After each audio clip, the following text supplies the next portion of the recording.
श्रीगुरुवे नमः। अज्ञानतिमिरान्धस्य ज्ञानाञ्जनशलाकया चक्षुरुन्मीलितं येन तस्मै श्रीगुरुवे नमः। ॐ शान्तिः शान्तिः शान्तिः। प्रणाम भवन। श्वेता श्वेत्र उपनिषद स्वामी श्री अखंडानंद सरस्वती जी महाराज का दिव्य ग्रंथ, जिसमें भवन हमारा अध्याय 56वां और इसमें मंत्र नंबर जो है 21 से 23 की व्याख्या। तो आज मंत्र चलेगा निष्कलम निष्क्रियम शांतम निर्वध्यम निरंजनम अमृतस्य परम सेतुम दग्धेन धन्मी वानलम। उसमें कला नहीं है, अर्थात हिस्से नहीं है, हिंसा नहीं है। हिंसा की संपूर्ण प्रतिष्ठा जब होती है तब अचल पुरुष में ब्रह्म का नाम अकल है। निष्कल और अकल दोनों एक ही तो हुआ ना। नास्ति कला यस्मिन सच अकलम।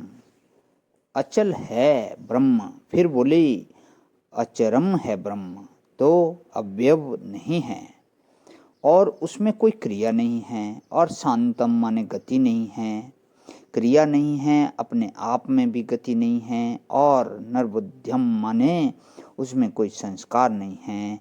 कर्म के जो संस्कार हैं यही अवध्य हैं। और यदि इति अवधम, जो हिंसा करके मनुष्य को खंड खंड कर देता है, काट देता है, उसका नाम है अवध्य। माने पाप संस्कार, कर्म संस्कार। तो ब्रह्म कैसा? एक तो बताया कला शून्य, अवयव शून्य। षोडश कला का जो वर्णन है ना, प्राणादि नामांत, प्रश्नोपनिषद में प्राण से लेकर नाम पर्यंत षोडश कला हैं। षोडश कलो अयम पुरुषः, वहाँ पुरुष का षोडश कला वाले के रूप में वर्णन है। कौन सी उपनिषद में? प्रश्नोपनिषद में। तो निष्कलम कहकर उस सकल अर्थात सगुण पुरुष का निषेध कर दिया, सावयव नहीं है। और निष्क्रियम कहकर के प्रकृति आदि से जो उसमें क्रिया आदि का कर्तृत्व का अध्यारोप किया गया है। फिर से ले रहा हूँ, घोड़ रस्य है, सावयव नहीं है। और निष्क्रियम कह करके प्रकृति आदि से जो उसमें क्रिया आदि का कर्तृत्व का अध्यारोप किया गया था, उसका निषेध कर दिया। और शांतम से जो उसमें परिणामी पने की प्राप्ति थी कि ब्रह्म का परिणाम है या जगत, उसका निषेध कर दिया। निष्क्रिय से कर्तापन का निषेध किया, आरंभवाद का निषेध किया और शांतम कहकर परिणामवाद का निषेध किया। निष्कलम कहकर के जो ततत लोक में रहने वाले सावयव परमात्मा का निरूपण होता है, उसका निषेध किया। वे सब कलावान होते हैं। यह निष्कल है, निष्कल है और निष्क्रिय है। निष्कल और निष्क्रिय कहकर आरंभवाद के अनुसार जैसा ईश्वर है पुर्जा जोड़कर बनाने वाला, और शांतम कहकर जो लोग ब्रह्म परिणामवादी है कि दूसरी कोई चीज तो नहीं है, स्वयं ब्रह्म परिणाम को प्राप्त होकर जगत बनता है, उसका निरूपण है। निर्वध्यम, उसमें कर्म संस्कार का किंचित भी लेश नहीं है, इसका निरूपण किया। और निरंजनम से माया अविद्या आदि जो वेदांत में अध्यारोपित उपाधियां हैं, उनके साथ स्वरूप से उसका कोई संबंध नहीं है।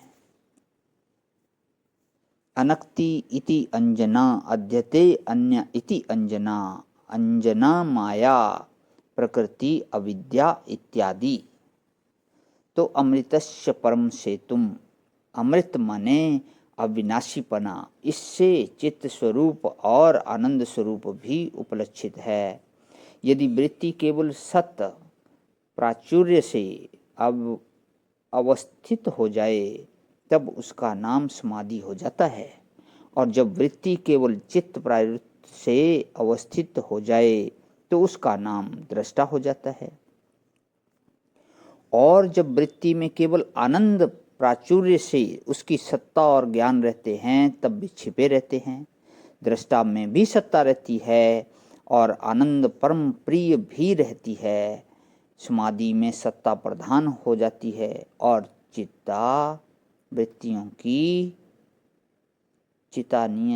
वृत्तियों का लोप हो जाने पर वृत्ति की स्पष्टता लुप्त हो जाती है और प्रियता भोग का लोप हो जाने से उसका भी लोप हो जाता है। बोले फिर तीनों को एक कर दो, सच्चिदानंद है कि हाँ हाँ हो तो तुम अविनाशी, चित्त हो तुम, दृष्टा तुम, आनंद हो तुम, परम प्रियतम। पर प्रश्न है कि अद्वितीय हो कि नहीं, लेकिन अद्वितीय हो कि नहीं, तुम्हारे सिवाय और कोई चीज माया छाया प्रकृति अविद्या नेति नेति करके करने के लिए कुछ बचा के रखा है कि नहीं। बोले भाई समाधि में बैठे तब तो कुछ नहीं है, व्यवहार में आए तब तो फिर अनात्मा से नेति नेति करनी पड़ती है ना। बोले अभी बाधित नहीं हुआ है, अपवाद करके तुम अपने स्वरूप में स्थित होते हो, परंतु अपने स्वरूप के बोध से जो बाध होना चाहिए वह नहीं हुआ है।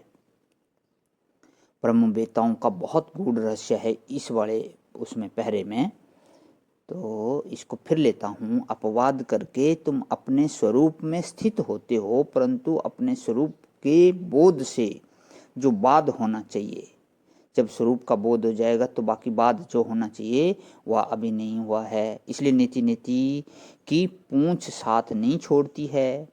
जिसके लिए समग्र रूप से प्रपंच बाधित हो गया, उस अपने ब्रह्म ऐक्य बोध से उसके लिए कोटि कोटि विश्व ब्रह्मांड प्रतीत होते रहें, बाधित से उसके लिए कोई भय नहीं है। प्रणाम भवन। आज यही विराम, इससे आगे का कर लूँगा। ओम शांति ही शांति ही शांति ही। प्रणाम भवन।